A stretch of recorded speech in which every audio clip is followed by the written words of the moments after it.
அஸ்ஸலாமு அலைக்கும் வரஹ்மத்துல்லாஹி வபரகாத்துஹு.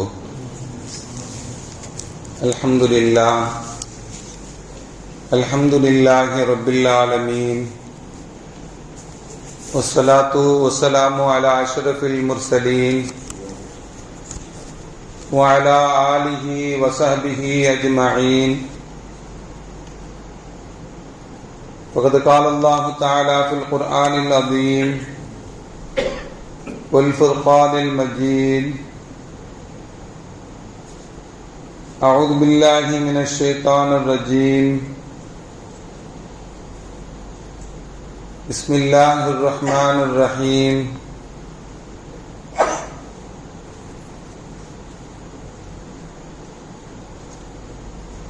شهر رمضان الذي أنزل فيه القرآن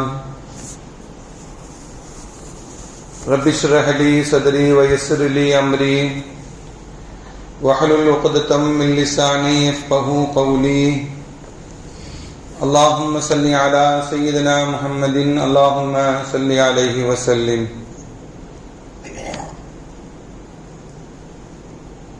கண்ணியத்திற்கும் மரியாதைக்கும் உரிய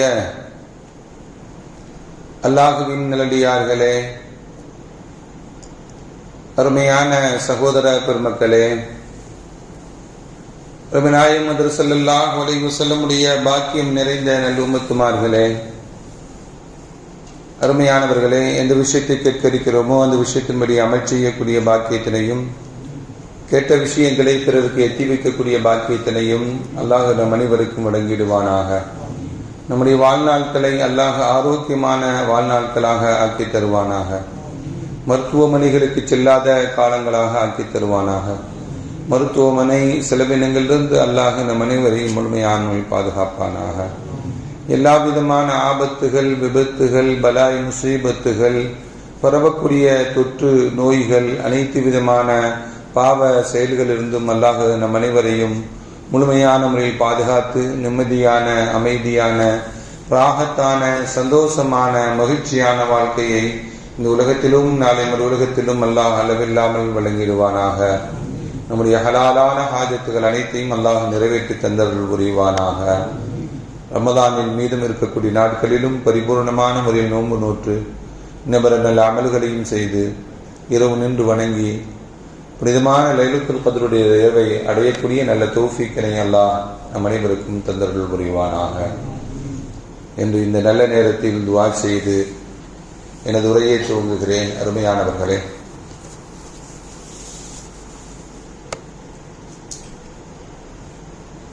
ரமலானை அடைந்து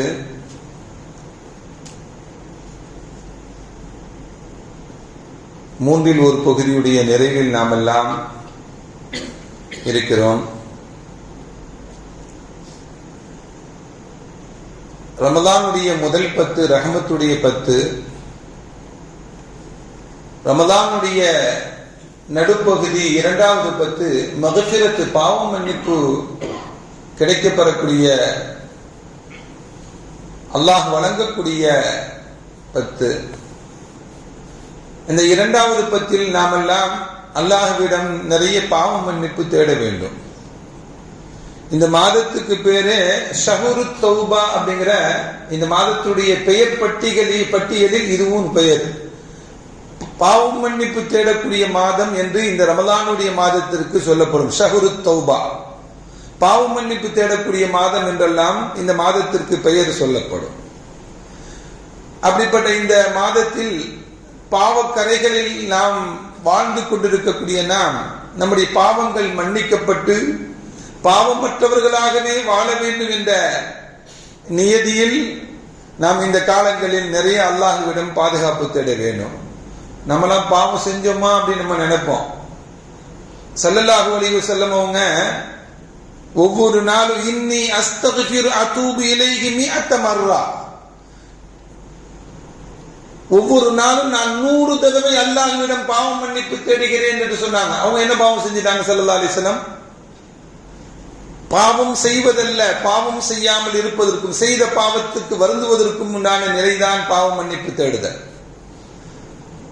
ஒரு நாளைக்கு 100க்கும் அதிகமான முறையில் நபிகள் நாயகம் ஸல்லல்லாஹு அலைஹி வஸல்லம் அவர்கள் இஸ்திக்ஃபார் பாவ மன்னிப்பு தேடி இருக்கிறாங்க அப்படிங்கிற ஹதீஸை நாம் காண முடிகிறது. அதே போல பாவ மன்னிப்பை கேட்டு பெறக்கூடிய இந்த நாட்களில் நபிகள் நாயகம் ஸல்லல்லாஹு அலைஹி வஸல்லம் அவங்க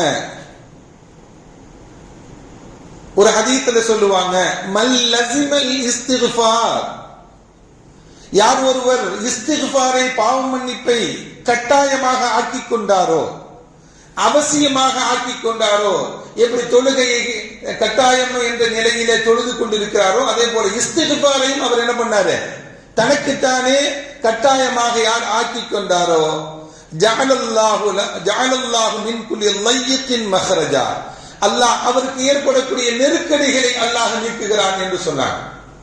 நெருக்கடிகள்னா என்ன? எல்லாருக்கும் நெருக்கடிகள் இருக்கதான் செய்யும். குடும்பத்துல நெருக்கடி, வியாபாரத்துல நெருக்கடி, தொழில் துறையில நெருக்கடி, பொருளாதாரத்துல நெருக்கடி, மனக்குழப்பங்களில் ஏற்படக்கூடிய நெருக்கடி, கல்வி மாணவர்களுக்கு கல்வி சார்ந்த படிப்பில நெருக்கடிகள், இப்படி நெருக்கடிகளில் இருந்து அல்லாஹ் உங்களை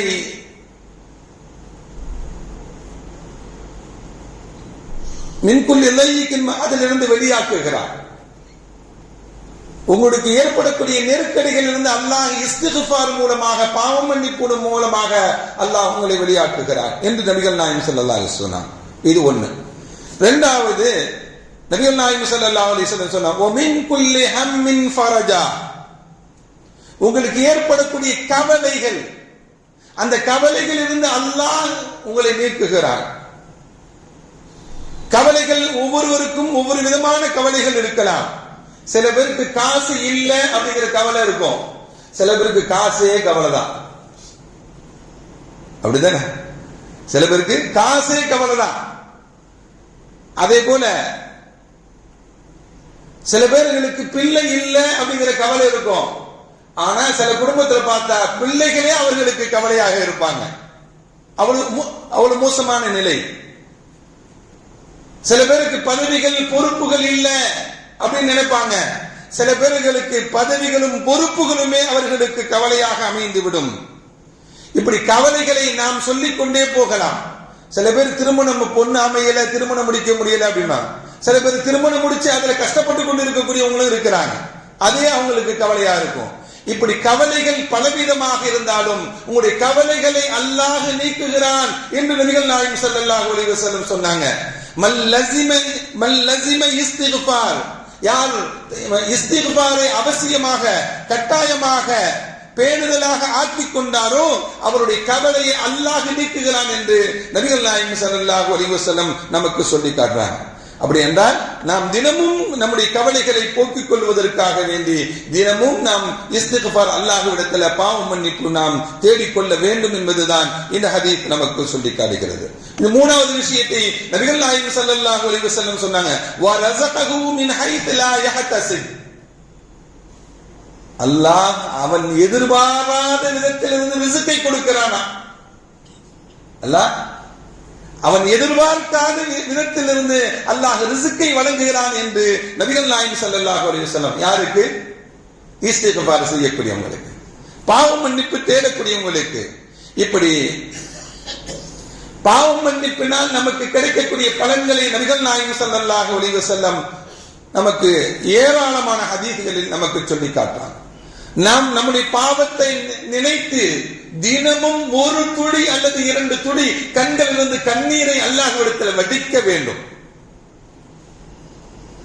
கண்ணீரை வரமடுக்குத, நாங்க என்ன பண்றது? ஸல்லல்லாஹு அலைஹி வஸல்லம் அவங்க சொன்னாங்க, ஃபபுகு, நீங்கள் அழுகுங்கள்.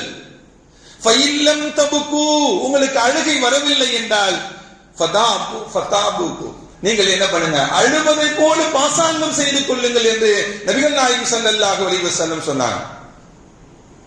மற்ற அமல்களில் நம்ம பாசாங்கம் செய்ய முடியாது.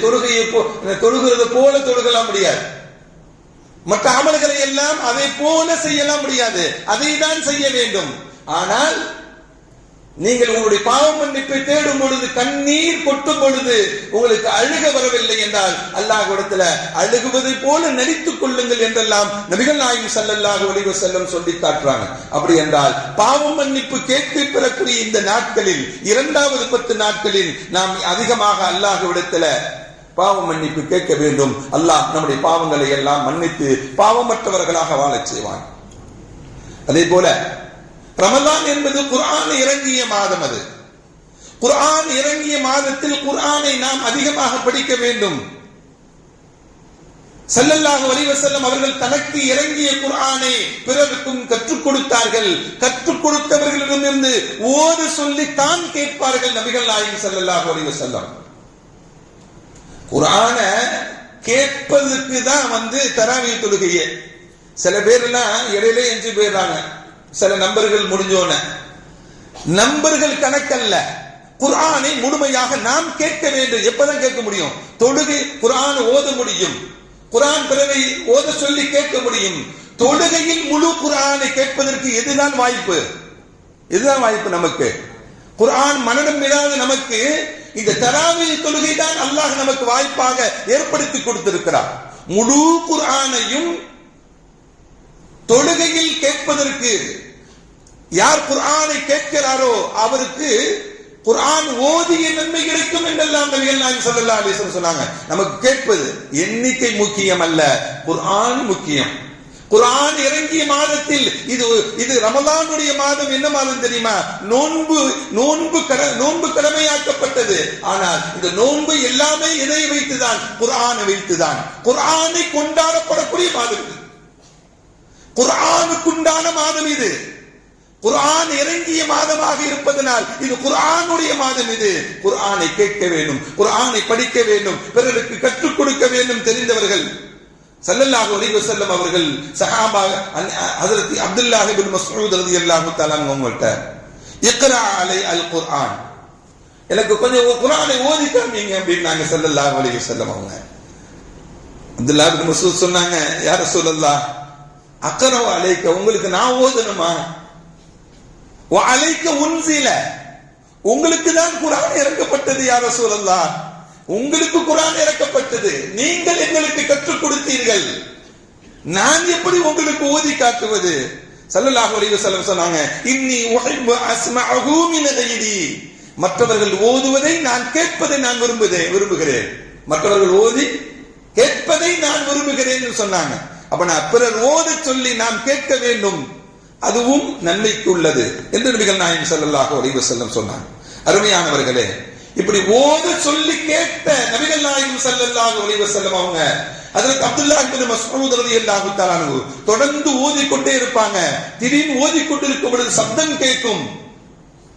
பானையில தண்ணி கொதிச்சுச்சுன்னா எப்படி சவுண்ட் கொட கொடன்னு சவுண்ட் வரும் இல்ல, அதே போல சப்தத்தை கேட்டு திரும்பி பார்த்தா ஸல்லல்லாஹு அலைஹி வஸல்லம் அவர்கள் தேம்பி தேம்பி அழுது கொண்டிருக்கிறார்கள். குர்ஆனுடைய வசனத்தை கேட்டு அழுது கொண்டிருக்கிறார்கள். போதும் நிறுத்துங்கள் சொன்னாங்க ஸல்லல்லாஹு அலைஹி வஸல்லம். ஓதியது போதும் நிறுத்துங்கள் என்று சொன்னாங்க நபிகள் நாயகம் ஸல்லல்லாஹு அலைஹி வஸல்லம். குர்ஆன் நம்முடைய உள்ளங்களை அப்படி அசைத்து பார்க்கக்கூடியது. பொருளுடன் ஓதினோம் என்றால், அதை விளங்கி ஓதினோம் என்றால், புரிந்து ஓதினோம் என்றால் நம்முடைய உள்ளத்தை அது ஆட்டி படைத்து விடுவது. எத்தனை உள்ளங்களை அப்படியே புரட்டி போட்டு குர்ஆன் இந்த இஸ்லாத்தின் பக்கம் தன்னின் பக்கம் ஈர்த்தது தெரியுமா? நூற்றுக்கணக்கான அல்ல, ஆயிரக்கணக்கான வரலாறுகளை நாம் சொல்ல முடியும். அருமையான பெருமக்களே, இப்படி குர்ஆன் ஓத வேண்டும், பிறர் ஓதுவதை கேட்க வேண்டும் என்பதெல்லாம் நபிகள் நாயகம் ஸல்லல்லாஹு அலைஹி வஸல்லம் அவர்கள் நமக்கு காட்டி தந்த வழிமுறை என்பதை நாம் நினைவில் வைத்துக் கொள்ள வேண்டும். ஸல்லல்லாஹு அலைஹி வஸல்லம் அவங்க மஸ்ஜித் நபவிக்கு போறாங்க. இரவு நேரத்தில் ஒருவர் சப்தமாக ஓதிக்கொண்டிருக்கிறார் குர்ஆனை. ஸல்லல்லாஹு அலைஹி வஸல்லம் அவர்கள் அவரை கடந்து சென்று விடுகிறார்கள். இன்னும் உள்ள போறாங்க மஸ்ஜித் நபவிக்கு. இன்னொரு ஓரப்பகுதியில அபூ முஸல் அஷ்அரி ரலியல்லாஹு தஆலா சப்தமாக குர்ஆனை ஓதிக்கொண்டிருக்கிறாங்க. ஸல்லல்லாஹு அலைஹி வஸல்லம் பின்னாடி உட்கார்ந்துட்டாங்க. அவர் ஓதிக்கொண்டிருக்கிறார். ஸல்லல்லாஹு அலைஹி வஸல்லம் பின்னாடி இருப்பது தெரியாது அவருக்கு. அவர் ஓதிக்கொண்டே இருக்கிறார். இரவு முழுவதும் ஓதுகிறார். ஓதுவதை ஸல்லல்லாஹு அலைஹி வஸல்லம் முழுமையாக இரவு முழுவதும் கேட்டார்கள். ஸல்லல்லாஹு அலைஹி வஸல்லம் அபூ மூஸா அல்-அஷ்அரிக்கு சொன்னாங்க, அவர்கள் ஓதுவதை பார்த்து சொன்னாங்க, யா அபா மூஸா அல்-அஷ்அரி லக்கத் ஊதீத மிஸாரம் மின் மஸாமீரி ஆலி தாவூத். தாவூத் அலைஹிஸ்ஸலாம் அவர்களுக்கு கொடுக்கப்பட்ட குரலை போல அழகாக இருக்கிறது சொன்னாங்க ஸல்லல்லாஹு அலைஹி வஸல்லம். தாவூத் அலைஹிஸ்ஸலாமுடைய குரல் இனிமையான குரல். அவர்களுக்கு கொடுக்கப்பட்ட அந்த அழகான குரலை போல உங்களுடைய குரல் இருக்கிறது என்றெல்லாம் பாராட்டினார்கள். அழகாக ஓதவரக்கூடியவர்களை பாராட்ட வேண்டும் என்பதுதான் இந்த நிகழ்ச்சி நமக்கு சொல்லித் தரக்கூடிய செய்தி.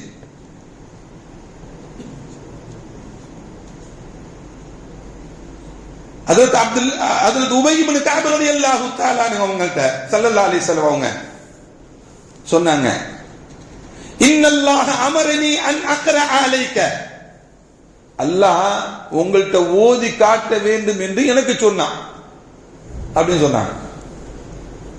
அல்லாஹ் உங்கள்கிட்ட குர்ஆனை ஓதி காட்ட வேண்டும் என்று அல்லாஹ் எனக்கு கட்டளையிட்டு இருக்கிறார், எனக்கு சொல்லி இருக்கிறார்.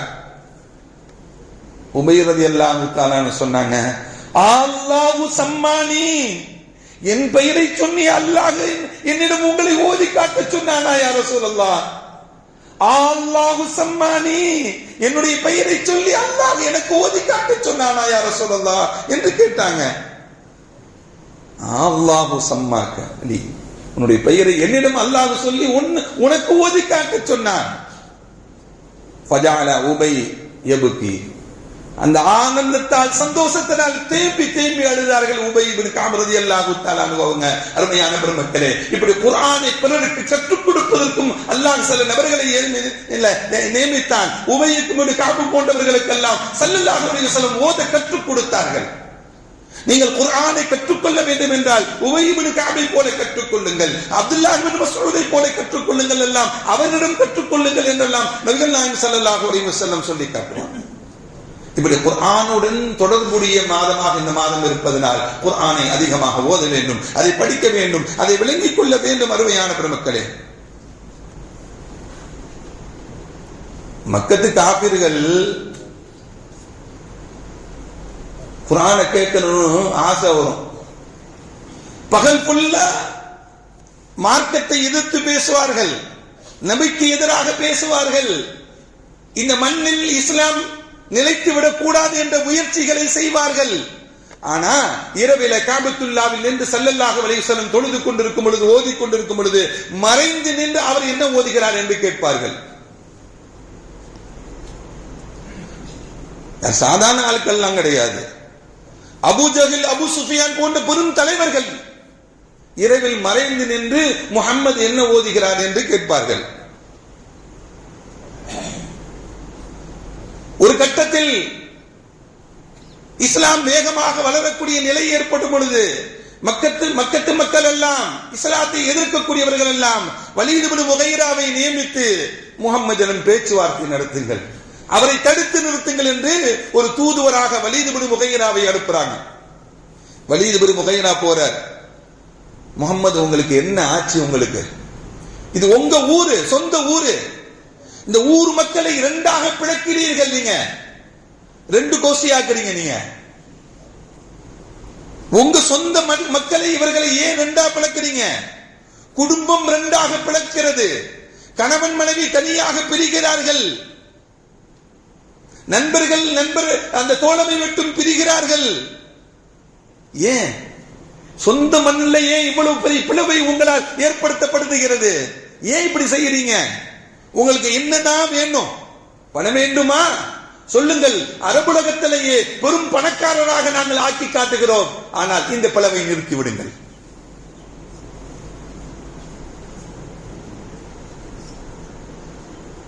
அழகிய பெண்களை திருமணம் முடிக்க வேண்டும் என்ற ஆசை இருக்கிறதா? அந்த பெண்ணை காட்டுங்கள், உங்களுக்கு நாங்கள் திருமணம் முடித்து உங்களை சந்தோஷமாக வாழ வைக்கிறோம். உங்களுக்கு பதவி வேண்டுமா? மக்கா நகரத்தினுடைய தலைவராக நாங்கள் உங்களை ஆக்குகிறோம்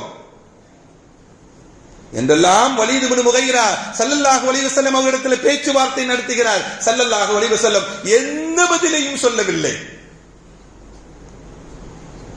எந்த பதிலை கேட்ட கேள்விகளுக்கு பதில் சொல்லாம நபிகள் நாயகம் ஸல்லல்லாஹு அலைஹி வஸல்லம் அவங்க வலீத் இப்னு முகைராவுக்கு ஓதி காமித்தாங்க. குர்ஆனை ஓதி காமிட்டாங்க. ஹாமீம் சஜதா என்று சொல்லக்கூடிய ஒரு அத்தியாயத்தை ஸல்லல்லாஹு அலைஹி வஸல்லம் அவர்கள் வலீத் இப்னு முகைராக்கு ஓதி காமிக்கிறாங்க. ஓதி முடித்தவுடன் வலீத் இப்னு முகைரா சொன்னார், இது சொந்த வார்த்தை, மனித வார்த்தைகள் அல்ல, இது அல்லாஹ்வுடைய வார்த்தை என்று சொன்னார். அவர் அல்லாஹ்வுடைய வார்த்தை என்று சொன்னார். அருமையானவர்களே, இப்படி மாற்றார்கள் கூட, இஸ்லாத்தை ஏற்றுக்கொள்ளாதவர்கள் கூட குர்ஆனை ரசித்து கேட்கிறார்கள், அதனுடைய விஷயத்தை விளங்கிக் கொண்டு கேட்கிறார்கள். இது மனிதனுடைய வார்த்தை அல்ல, இவருடைய சொந்த வார்த்தையும் அல்ல, இது இறை வாக்குதான் என்று சொன்னார் அவர். அப்படிப்பட்ட வேதம், அல்லாஹ் கொடுத்திருக்கக்கூடிய வேதம் நம்முடைய ஷோகேஸ் பொருளாக வைத்துக் கொண்டிருக்கிறோம். அது அதற்கல்ல, ஷோகேஸ்ல வைக்கக்கூடிய பொருள் அல்ல. தினமும் படிப்பதற்கு, விளங்கிக் கொள்வதற்கு, புரிந்து கொள்வதற்கு, அதன்படி வாழ்வதற்குண்டான வேதம் நமக்கு. படிக்கணும், குர்ஆனை கையில எடுக்கணும். குர்ஆனில் எல்லாமே இருக்கிறது. எதுதான் குர்ஆனில் இல்லை? அந்த குர்ஆனை நாம் தினமும் ஓதி பழக வேண்டும். அருமையான பிரபுக்களே,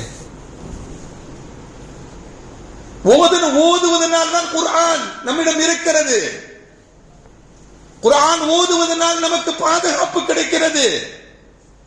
முன் வேதங்கள் எல்லாம் எந்த வேதமும் இப்பொழுது இல்லை, ஒரிஜினாலிட்டியா இருக்கா? புதிய வேதம், பழைய வேதம், இப்படின்னு நிறைய பெயர்கள் இருக்கும். அதற்கு மனிதனுடைய விளையாட்டுகள் எல்லாம் அதில் இருக்கும், மனிதனுடைய சொந்த சிந்தனைகள் எல்லாம் அதில் இருக்கும். ஆனால் குர்ஆனில் ஒரு நுக்தாவை கூட, ஒரு டாட்டை கூட, ஒரு புள்ளியை கூட மாற்ற முடியாது. இருக்கக்கூடிய குர்ஆனை முழுமையாக எரித்து அழித்து ஒழித்து விட்டாலும் அல்லாஹ் முஃமினுடைய உள்ளங்களில், எத்தனையோ ஹாஃபிதுடைய உள்ளங்களில் அல்லாஹ் பாதுகாத்து வைத்திருக்கிறார். திரும்பவும் கொண்டு வந்து விட முடியும், திரும்பவும் கொண்டு வந்து விட முடியும்.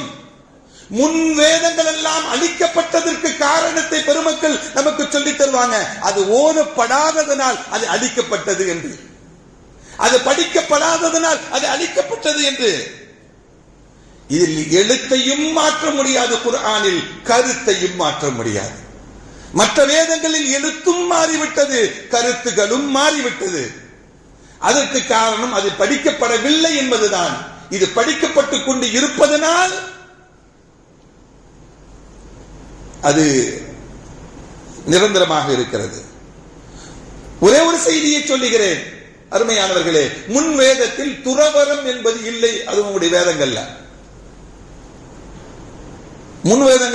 முன் வேதத்தில் துறவரம் என்பது கடமையாக்கப்படவில்லை என்பதை குர்ஆன் சொல்லி காட்டுகிறது.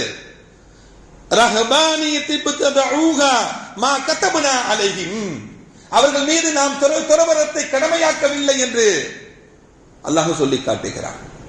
அப்பனா ஏன், எப்படி துறவரம் வந்துச்சு அவங்களுடைய மார்க்கத்தில் அப்படின்னா, புகுத்தப்பட்டதுதான். அவர்கள் யாரை மார்க்க அறிஞர்களாக எடுத்துக்கொண்டார்களோ அவர்கள் புகுத்திய விஷயங்கள் தான் அது. ஆனால் குர்ஆன் போதப்படுவதனால், ஹாஃபிதுடைய உள்ளங்களில் பாதுகாத்து வைத்திருப்பதனால் அதனுடைய எழுத்துக்கள், புள்ளிகள் கூட மாற்றப்படாது, கருத்துக்கள் கை வைக்கவே முடியாத நிலையில் இருக்கிறது. அருமையான பெருமக்களே, ஏன் இஸ்லாத்தில் யாரும் மனிதர்கள் மற்ற மூமினை கடவுளாக வணங்குவதில்லை அப்படின்னா, குர்ஆன் ஓதப்படுகிறது. அல்லாஹ் சொல்லுகிறான், வலம் யகுல் லஹு குஃபுவன் அஹத், அவனுக்கு நிகர் யாருமே இல்லை என்று ஓதப்பட்டுக் கொண்டிருக்கிறது. அதனால் யாரும் யாரையும் கடவுளாக எடுத்துக்கொள்ளவில்லை. அல்லாஹ்தான் கடவுள், அல்லாஹ்தான் இறைவன், அவன்தான் வணக்கத்திற்குரியவன் என்பதை குர்ஆன் அழுத்தமான வார்த்தைகளை கொண்டு சொல்வதனால், பெரிய அத்தியாயத்தில் சொல்லல, சின்ன அத்தியாயத்தில் அல்லாஹ்வை பற்றி சொல்றான். எல்லாருடைய உள்ளங்களிலும் அந்த வார்த்தைகள் நிற்க வேண்டும், அந்த கருத்து ஆழமாக பதிய வேண்டும் என்பதற்காக வேண்டி. இப்படி அல்லாஹ்வுடைய வேதம் நம்மிடம் இருக்கிறது. நாம் பராமுகமாக இருக்கக்கூடாது, அதை பயன்படுத்தி ஓத வேண்டும், படிக்க வேண்டும், விளங்க வேண்டும் என்பதுதான் இந்த நிகழ்வுகள் எல்லாம் நமக்கு சொல்லித்தரக்கூடிய செய்திகள். அருமையான பெருமக்களே, நபிகள் நாயகம் ஸல்லல்லாஹு அலைஹி வஸல்லம் சொன்னாங்க, அலா இன்னஹா சதகூனு ஃபித்னா, எனக்கு பிறகு பெரிய குழப்பம் ஏற்படும் சொன்னாங்க ஸல்லல்லாஹு அலைஹி வஸல்லம். எனக்கு பிறகு பெரும் குழப்பம் ஏற்படும் என்று நபிகள் நாயகம் ஸல்லல்லாஹு அலைஹி வஸல்லம் சொன்னாங்க. சஹாபாக்கள் கேட்டாங்க, மல் மஹ்ரஜ் மின்ஹா யா ரசூலல்லாஹ், அந்த குழப்பத்திலிருந்து நாங்கள் விடுபடுவதற்கு, அதிலிருந்து விலகிக் கொள்வதற்கு வழிகள் என்ன யா ரசூலல்லாஹ் என்று கேட்ட பொழுது ஸல்லல்லாஹு அலைஹி வஸல்லம் சொன்னாங்க, கிதாபுல்லாஹ், அல்லாஹ்வுடைய வேதம் தான், அல்லாஹ்வுடைய குர்ஆன் தான், அதுதான் உங்களை அந்த ஃபித்னாக்கள் இருந்து, அந்த குழப்பத்திலிருந்து, அந்த பிரச்சனைகள் இருந்து உங்களை விடுவிக்கும் என்று நபிகள் நாயகம் ஸல்லல்லாஹு அலைஹி வஸல்லம் நமக்கு சொல்லி காட்டுறாங்க. அருமையான பெருமக்களே, குர்ஆனை ஓதுவதனால், இந்த மார்க்கத்தை நிலைநாட்டக்கூடிய பெரும்பணிகளில் ஓதுவதனால் நடக்கிறது. அருமையான பெருமக்களே, நாம் எதேதோ தொடர்புகள் வைத்திருக்கிறோம். இன்டர்நெட் தொடர்பு, கேபிள் தொடர்பு, அந்த தொடர்பு சொல்லி வீட்டுல எத்தனை கேபிள் தொங்குது? நம்ம வீட்டுல இருக்கா இல்லையா? இருக்கா இல்லையா? எத்தனை கேபிள்கள் இருக்கிறது நம்மளை நாம் தொடர்பு கொள்வதற்கு. போனுக்கு ஒரு தொடர்பு இருக்கு, இன்டர்நெட்டுக்கு ஒரு தொடர்பு இருக்கு, டிவி பார்க்கிறதுக்கு டிடிஹெச் ஒரு தொடர்பு இருக்கு, எத்தனையோ தொடர்புகள் இருக்கிறது. குர்ஆனுடைய தொடர்பை மட்டும் நாம் கட் செய்து விட்டோம். குர்ஆனுடைய தொடர்பு அல்லாஹ்வுடைய நேரடி தொடர்பு இது. ஏன் இந்த கனெக்ஷன் நம்மகிட்ட இல்லாமல் ஆகிவிட்டது? ஹப்லுல்லாஹில் மத்தீன், வானத்திற்கும் பூமிக்கும் மத்தியில் உண்டான ஒரு கயிறு, அந்த கயிறு தான் அல் குர்ஆன். அந்த குர்ஆனை நாம் கட்டிப்பிடித்து பற்றி பிடித்துக் கொள்ள வேண்டும். அல்லாஹ்வுக்கும் நமக்கும் உண்டான தொடர்பு அல் குர்ஆன். அந்த குர்ஆனை நாம் பற்றி பிடித்துக் கொள்ள வேண்டும். அருமையான பெருமக்களே, நபிகள் நாயகம் ஸல்லல்லாஹு அலைஹி வஸல்லம் இப்படி ஒரு ஹதீஸை சொல்லுவாங்க, இன்னல்லாஹ கரஅ சூரத்து யாசீன் வ தாஹா, அல்லாஹ் சூரத்து யாசீனை தாஹாவையும் ஓதி காட்டினானா? யாருக்கு? மலக்குமார்களுக்கு ஓதி காட்டுகிறான். மலக்குமார்களுக்கு ஓதி காட்டினான். இந்த குர்ஆன் இறங்கப்படுவதற்கு முன்பான காலத்தில் ஃபலம்மா சமிஅத்தில் மலாயிகா, மலக்குமார்கள் கேட்டாங்களாம். அந்த குர்ஆன் ஓதுவதை கேட்ட உடனே மலக்குமார்கள் கேட்டாங்க, தூபா லி உம்மத்தின் யன்ஸிலு ஹாதா அலைஹா, இந்த குர்ஆன் வசனம் யாருக்கு இறக்கப்படுகிறதோ அவர்களுக்கு நல்வாழ்த்து உண்டாகட்டும் என்றெல்லாம் சொன்னாங்களாம். மலக்குமார்கள் அந்த குர்ஆனுடைய வசனங்களை பார்த்து, சூரத்து தாகாவையும் சூரத்து யாசீனையும் பார்த்து, இவ்வளவு அற்புதமாக இருக்கிறது, எந்த உம்மத்திற்கு எந்த சமுதாயத்திற்கு இந்த குர்ஆன் இறக்கப்படுகிறதோ அவர்களுக்கு வாழ்த்து உண்டாகட்டும் என்றெல்லாம் சொன்னதாக நபிகள் நாயகம் ஸல்லல்லாஹு அலைஹி வஸல்லம் சொன்னாங்க. குர்ஆனில் எல்லாமே இருக்கிறது. உனக்கு நோய்க்கு நிவாரணம் வேண்டுமா? குர்ஆனில் இருக்கிறது. குர்ஆன் நிவாரணம் தரக்கூடியது. அது வறுமை நீங்க வேண்டுமா? அதற்கு நிவாரணம் இருக்கிறது. நபிகள் நாயகம் ஸல்லல்லாஹு அலைஹி வஸல்லம் சொன்னாங்க, மன் கரஅ சூரத்துல் வாக்கியா லம் யஸிபுஹு ஃபaqatan அபதா, யார் ஒருவர் சூரத்துல் வாக்கியாவை வளமையாக ஓதி வருகிறாரோ அவருக்கு வறுமை ஏற்படாது எப்பொழுதுமே என்று சொன்னாங்க. வறுமை ஒழிப்புக்கு குர்ஆன், நோய் நீங்குவதற்கு குர்ஆன். இதெல்லாம் நபிகள் நாயகம் ஸல்லல்லாஹு அலைஹி வஸல்லம் நமக்கு குர்ஆனை ஓத, நமக்கு குர்ஆனுடைய தொடர்பு இருக்க வேண்டும் என்பதற்காக வேண்டிய பல வகைகளை, நமக்கு குர்ஆனுடைய சிறப்புகளை நமக்கு சொல்லி தந்திருக்கிறாங்க. குர்ஆன் இறங்கிய மாதமாக இருப்பதனால் இந்த குர்ஆன் தொடர்புடையவர்களாக இருக்க வேண்டும். குர்ஆனை ஓத வேண்டும், கற்றுக்கொள்ள வேண்டும், படிக்க வேண்டும், தெரிந்து கொள்ள வேண்டும். குர்ஆனுடைய மஜ்லிஸ் எங்கு நடந்தாலும் என்ன பண்ணணும்? அமரணும். நைட்டுலாம் தராவிக்கு பிறகு ஒரு 15-20 நிமிஷம் அப்படியே எஞ்சி போயிடுறாங்களே. குர்ஆனை கேட்பதற்குண்டான ஆவல் இல்லை, தேட்டம் இல்லை. ஏன் புறக்கணிக்க? அல்லாஹ்வுடைய விஷயத்தை ஏன் புறக்கணிக்க வேண்டும்? ஏதோ ஒரு 4 விஷயம் காதுல வாங்கிட்டோம், அது இந்த நிலையிலேயாவது நமக்கு நன்மைகள் கிடைத்துக் கொண்டே இருக்கும். அல்லாஹ் அந்த உயர்ந்த குர்ஆன் தொடர்புடைய மக்களாக, குர்ஆனுடனே வாழக்கூடிய மக்களாக அல்லாஹ் நம் அனைவரையும் ஆக்கி அருள் புரிவானாக. வஆகிரு தஅவானா அல்ஹம்துலில்லாஹி ரப்பில் ஆலமீன். அஸ்ஸலாமு அலைக்கும் வரஹ்மத்துல்லாஹி வபரகாத்துஹு.